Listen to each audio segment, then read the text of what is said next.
Welcome back to the Chad Hasty Show. In studio with me right now, Dwayne Stovall, Republican candidate for U.S. Senate here in Texas. Yes, there is a Republican primary for the U.S. Senate race here in Texas, in case you did not know. And Dwayne Stovall is in studio to talk about his campaign. Dwayne, welcome to the studio. How are you? I'm great. It's good to be here, Chad. Thank you. Absolutely. Well, tell folks is this your second time running? Second time. Okay, your second time running. Second time. Tell folks why you decided to run again for this seat. Well, that's a long story, and I'll try to shorten it as much as I can. I ran in 2014, just basically like any of your listeners might have ever thought about getting up from the kitchen table and just running for an office. I did it, and I don't recommend you do that. I don't think it's really the smartest thing you can do, and you can imagine how smart you ought to do it twice. So it goes back to I have a very deep historical knowledge of this office, what it's supposed to do, and what they're not doing. And I just happened to be that guy that picked up on John Cornyn's behavior about 17 years ago and started monitoring him very closely, and disagree with the vast majority of everything he does. And as a multi-generational Texan, my family's been here since it was Mexico. My lineage of those of Texans who fought for Texas independence. I've got that genetic bloodline leaning towards Texas, and it can make you get to a point where you've just got to get involved. And as a lifelong Republican, I've been working in the trenches with the Republican Party for a number of years. For your listeners who don't know, I pulled almost double digits in 2014 on $70,000, which is a bit of an anomaly. And I've authored 2 of the party planks on your current party platform statewide. So I understand the workings at the grassroots level. But there is a huge disjunct between those of us who are in the party who go to work every day and try to live by those principles, and those people at the highest levels of the party who really don't care what we're doing. And they're the ones that we lovingly refer to them as the establishment. Yes. Well, you said you disagree with nearly everything that Cornyn has done. Yeah. I don't like being lied to. That's what it comes down to. For almost 20 years now, we get the same rhetoric. When and if he ever speaks, which is very rare, by the way. He rarely gets on television. He's usually in the backdrop. He's behind Mitch McConnell or whoever is doing the speaking for him. But if he ever speaks, it's always in the same red versus blue paradigm of it's always the Democrats. The Democrats want to grow the government. The Democrats want to grow the debt. They want to grow the spending. They want to fund Planned Parenthood. They want to give these unconstitutional powers. And then he walks away from the microphone, and if you follow him, he goes to the floor of the chamber, and consistently for almost 2 decades, he votes with the Democrats to grow the debt, to grow the spending, to grow the size of government, to fund Planned Parenthood, to illegally spy on law-abiding citizens. Which Republican hasn't lately? Well, there you go. So what do you do? Do you just take servitude? I mean, is that right? Absolutely right. I would assume your beef is not just with John Cornyn. No, I specifically chose to run for this position because it has a very specific charge or responsibility above all others that you won't find in any other office, and that is it is designed originally to protect the best interests of the state, period. They have one question to answer on every vote, and that is, how does this impact the state of Texas? And I don't think that by and large, the senators don't do that anymore. They really protect their own interests and their own power, and we're centralizing power at such an astronomical rate. Is there a senator that you would align with? There are aspects of Ted Cruz that would be easy to work with. There are aspects of Rand Paul that would be easy to work with. There's a handful. There's a handful. There are things about. I basically asked that question just to, so that way people understand where you're coming from, as far as philosophically. Philosophically, my fundamental beef is there are core values of conservative Texans that are worth fighting for, and I don't mean in that political liar's thumb speech where you point your thumb and say, "I'm fighting for you." See, we all know that's a crock, because where I come from, if you're fighting for me, you got blood on your lip, and we got to go help you. That's how it works. Now.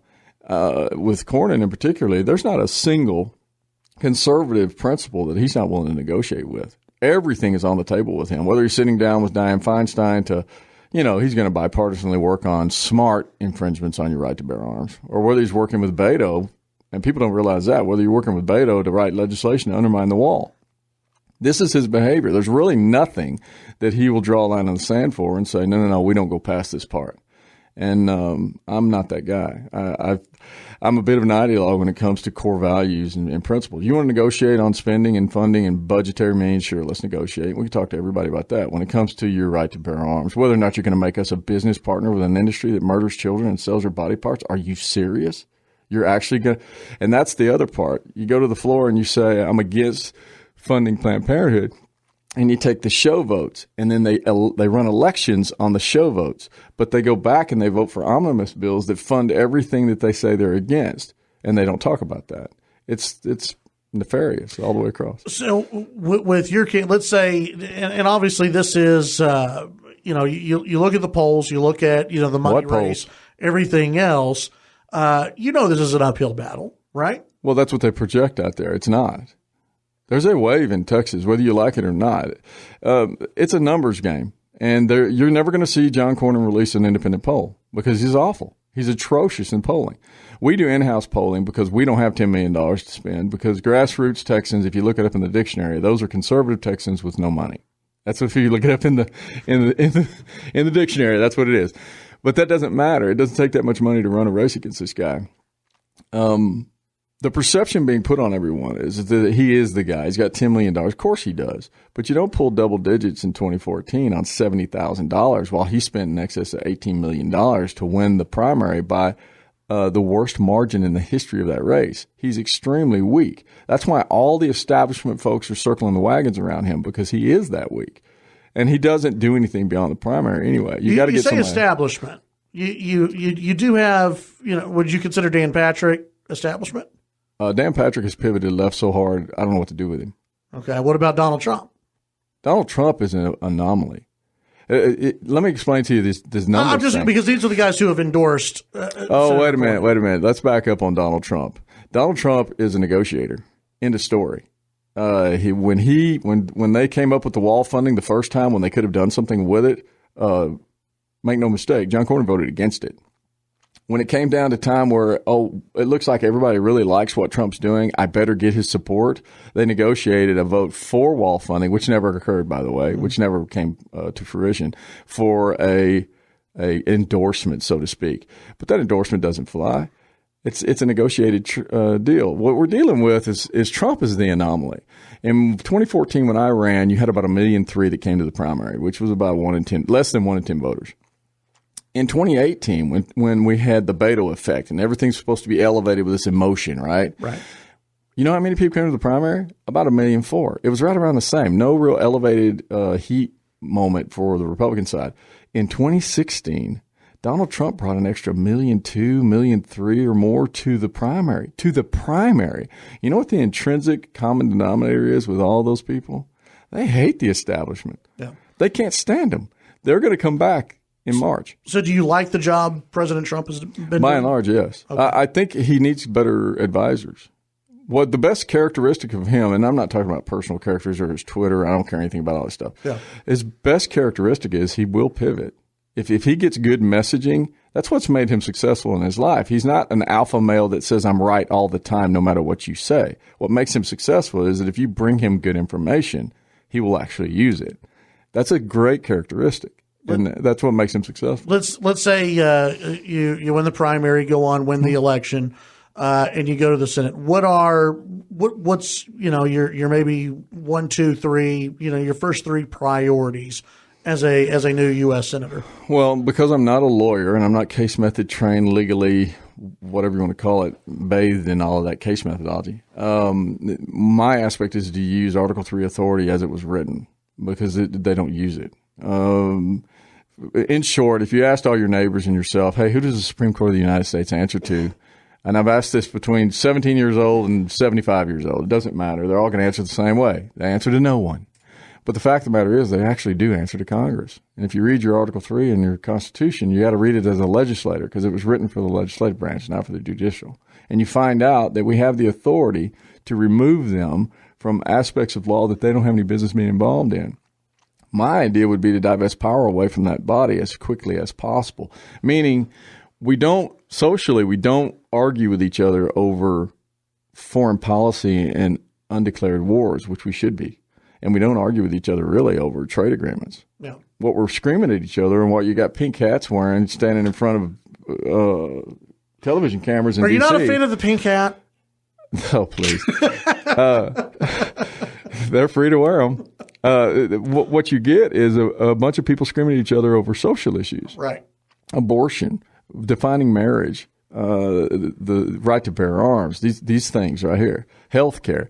Well, those are not a federal authority. We've just allowed that over the course of 100 years in this progressive era. We've centralized that authority. For me, it kind of comes down to two questions. One is, are two statements and one question.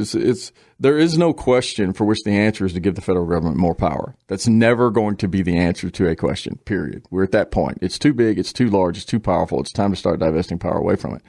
And the other question I ask Texans, and it really doesn't matter what your political affiliation is, if other than those limited authorities that are delegated to it, they're listed. It's a finite little document. You can carry it in your pocket. We all, it's the Constitution. Other than those enumerated authorities, all the other issues that are what Madison would call numerous and indefinite, who should get to dictate over those issues? Who should get to manage those issues in the state of Texas? Should it be me and you like this, talking to each other one-on-one and having a group in a community in a state capital where we can get our representatives together and have these debates? Or should it be people 1,500 miles to our east we're never going to know and can't influence ruling over our lives? And I don't do serfdom well. So that kind of brings me to talk to you. Tell folks how they can find out more about yourself in your campaign. And I know you've come out to West Texas a lot. You've been driving. We have. You've been putting miles on the vehicle. On the old Dodge, yeah. My old first-gen Dodge, my baby. We've got the largest campaign in the state, 1,500 volunteers. You can go to DwayneStovall.com, DWAYNESTOVALL. You can find me at Texans for Stovall on Facebook. You can go to Texans for Stovall on Instagram or at Dwayne Stovall on Twitter. Pretty easy to come across. If you go to the website, you can watch some video interviews of different things I've done that kind of give you some context of what I bring to the office. But other than that, there's a wave, and Texans are ready to really make a change. Just know this: we chose Donald Trump in Texas by almost 1 million votes in 2016 on two promises. And one was to build the wall to secure the border, and the other was to drain the swamp. There's not a Texan walking this planet that doesn't know without a shadow of a doubt that John Cornyn's a 2-decade establishment old senior member of that swamp. It's time to get him out of there. We all know that, and we can do this. Dwayne Stovall, candidate for U.S. Senate, Republican primary. Appreciate your time. Thank you very much.